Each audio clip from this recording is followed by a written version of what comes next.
보건 선생님과 함께하는 환경호르몬 교육. 안녕하세요, 여러분. 오늘은 선생님과 함께 환경호르몬에 대해 공부해 보아요. 오늘 함께 공부할 순서는 1번 환경호르몬이란, 2번 호르몬이란, 3번 일상 속 유해물질, 4번 인체에 주는 영향, 5번 실제 사례, 6번 환경호르몬 줄이는 방법 순으로 공부해 볼 거예요. 먼저 환경호르몬이란 무엇인지 아시나요? 환경호르몬이란 내 분비계 교란 물질을 칭하는 말로 여러 환경에 의해 배출된 물질이 체내에 유입되어 마치 인체에 있는 호르몬처럼 작용하는 것을 의미합니다. 그림으로 함께 보면 우리 몸에는 호르몬 수용체가 이렇게 있는데 이 호르몬 수용체에는 정상적인 호르몬이 결합되면 우리 몸에서 필요한 기능을 하게 됩니다. 그런데 호르몬과 비슷하게 생긴 환경호르몬이라는 것이 이 수용체와 결합을 하게 되면은 정상적인 호르몬이 기능을 하지 못하게 되기 때문에 문제가 발생하는 거예요. 그럼 호르몬이 무엇인지 여기서 궁금하죠? 호르몬이란 우리 몸의 한 부분에서 분비되어 혈액을 타고 표적 기관으로 이동하는 일종의 화학 물질로 혈액 4리터에 티스푼 정도의 양으로 아주 작은 양이 포함되어 있지만 아주 중요하고 부족하거나 많을 경우 치명적인 영향을 끼친답니다. 우리가 잘 아는 거인증 역시 성장 호르몬이라는 호르몬이 과도하게 나와서 비정상적으로 키가 크는 병인데요. 이 외에도 호르몬에 의해서 다양한 질병이 유발될 수 있어요. 뒤에서 더 자세히 알아보도록 해요. 그럼 우리의 일상생활에서 흔히 접할 수 있는 환경 호르몬이 어떤 것이 있는지 함께 알아볼까요? 먼저 첫 번째로는 영수증이에요. 영수증에는 비스페놀 A라는 물질이 들어있는데요. 이러한 영수증을 맨손으로 10년간 만진 종업원과 장갑을 끼고 만진 종업원을 10년간 비교했을 때 공복 인슐린 수치가 상승하고 인슐린 저항성이 증가되고 기형아, 유산, 성조숙증 등이 발생하였다고 합니다. 공복 인슐린 수치 상승이라는 것은 우리 몸의 인슐린은 간이나 근육에 글리코겐으로 저장되어 있는 이 당이 포도당으로 분해가 되면서 혈당이 올라가는 것을 억제하는 기능을 해요. 그리고 근육과 지방세포에서 포도당을 이용을 하게 해서 이제 포도당이 새로 생기는 것, 그리고 있는 포도당을 소비를 해서 혈액에 있는 당 성분을 감소시키는 기능을 하는데 이 인슐린 수치가 지나치게 상승을 하게 돼서 의식이 저하되고 몸이 떨리는 등의 저혈당 증상이 발생할 수 있게 되는 것이지요. 그리고 인슐린 저항성 증가라는 것은 정상적으로는 인슐린이 인슐린 수용체와 결합을 하여야 하는데 결합을 하지 못하여서 혈당이 올라가도 인슐린이 작동되지 못해서 고혈당이 될 수 있다는 것이에요. 그렇다고 이제 앞으로는 영수증을 절대 만지면 안 되겠어. 이렇게 생각하기보다는 저러한 실험 결과는 매일 영수증을 만지는 종업원을 기준으로 연구된 결과이기 때문에 우리는 매일매일 종이 영수증을 만지는 것은 아니니까 종이 영수증을 받을 때 꼭 필요하지 않다면 받지 않고 또는 모바일 영수증을 수령할 수 있다면 그렇게 수령을 하거나 하는 방법으로 영수증을 최대한 적게 만지는 방법으로 일상생활에 변화를 주면 좋을 것 같아요. 두 번째는 파이프, 타일 등 산업용 플라스틱인데요. 환경호르몬 하면 특히 바로 떠오르는 것이 플라스틱이죠. 그런데 플라스틱에도 다양한 종류가 있다는 거 아시나요? 우리가 흔히 음료수병, 물통 등에서 볼 수 있는 페트는 안전하다고는 알려져 있으나 이 페트병에 뜨거운 물을 넣어본 적 있죠? 없나요? 그러면 사진으로 한번 볼게요. 이 페트병에 뜨거운 물을 붓게 된다면 금방 이렇게 쭈글쭈글하게 변하는 것을 볼 수 있었어요. 뜨거운 물을 넣어서 변형이 될 경우 또는 차가운 물을 넣고 얼렸을 경우에 이 페트의 구조가 변화되면서 환경 호르몬이 배출될 수 있어요.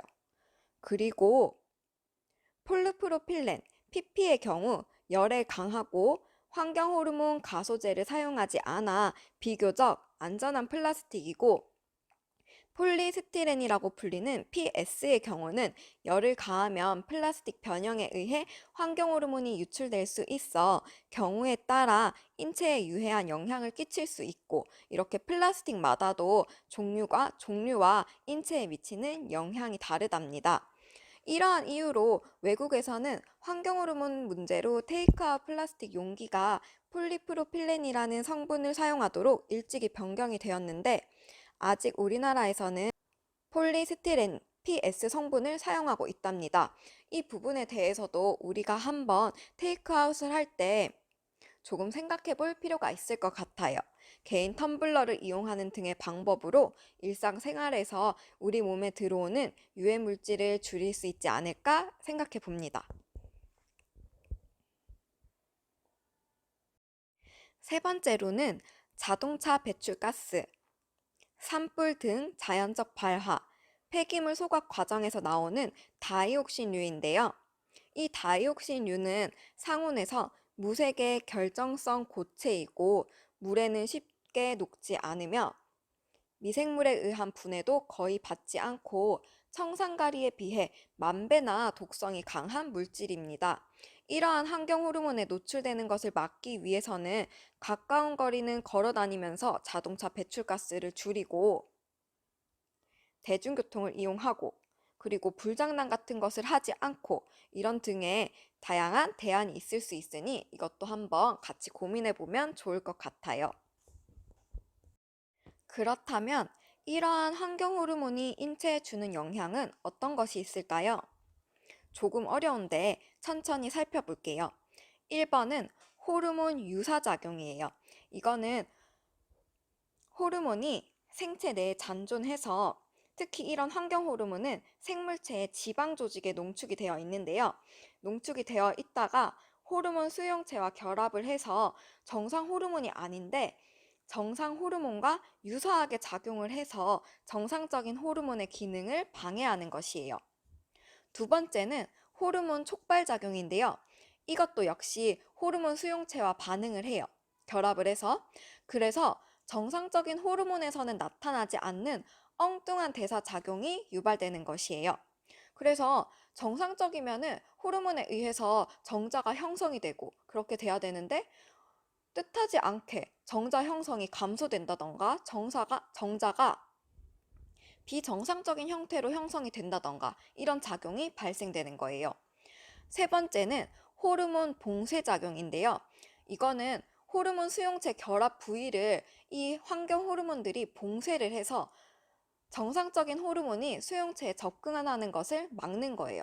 그래서 호르몬이 정상적으로 작용하지 못하게 되는 거죠. 그래서 정상적으로는 호르몬에 의해서 2차 성징이 나타나야 되는 시기에 2차 성징이 일어나지 않을 수 있고 무월경 또는 불임증 등의 다양한 질병이 발생할 수 있는 거예요. 이 외에도 호르몬에 의해서 각종 암도 발생할 수 있고 산모가 환경 호르몬에 많이 노출이 되면 태아가 사망을 할 수도 있어요. 그리고 각종 알레르기성 질환, 알레르기 비염, 천식 이런 증상들의 원인이 될 수도 있고 면역 장애도 나타날 수가 있답니다. 다음은 사진으로 함께 실제 사례를 보도록 할게요. 첫 번째 그림에서는 아이의 손가락을 한번 유심히 볼게요. 손가락이 몇 개인가요? 손가락이 지금 4개밖에 없어요. 이렇게 비정상적인 기형아가 태어나는 거예요. 두 번째도 개구리의 다리가 비정상적으로 2개가 하나 더 있게 태어난 그림이에요. 그리고 세 번째 사진은 가마우지라는 동물인데요. 이거는 사실 정상적인 그림이에요. 선생님이 비뚤어진 부리를 가진 가마우지 사진을 찾고 싶었는데 찾지 못해서 이거를 가지고 와봤는데요. 80년대 중반에 미국 오데호 유역의 가마우지들에서 기형이 속출된 사건이 있었어요. 한쪽 눈이 없다든지 장기가 몸체 바깥에 붙어 있기도 했고 부리가 나선형으로 구부러진 경우도 많이 발생을 했어요. 이게 환경 호르몬에 의해서 발생한 것인데요. 환경 호르몬 유해 물질인 PCB에 의해서 발생을 했다고 합니다. 한 개씩 더 찬찬히 살펴볼게요. 1988년 4월 덴마크 앞 바다 엠포드 섬 쪽에서는 바다 표범이 집단 폐렴으로 사망했어요. 총 1만 7천 마리가 사망을 했다고 하는데요. 연구 결과 전기 전련체인 폴리염합이 페닐이라는 것에 의해서 바다 표범들이 면역력이 저하되면서 비극적인 결과가 나타났다고 합니다. 다음은 1966년 미국 매사추세츠에서 발생을 했는데요.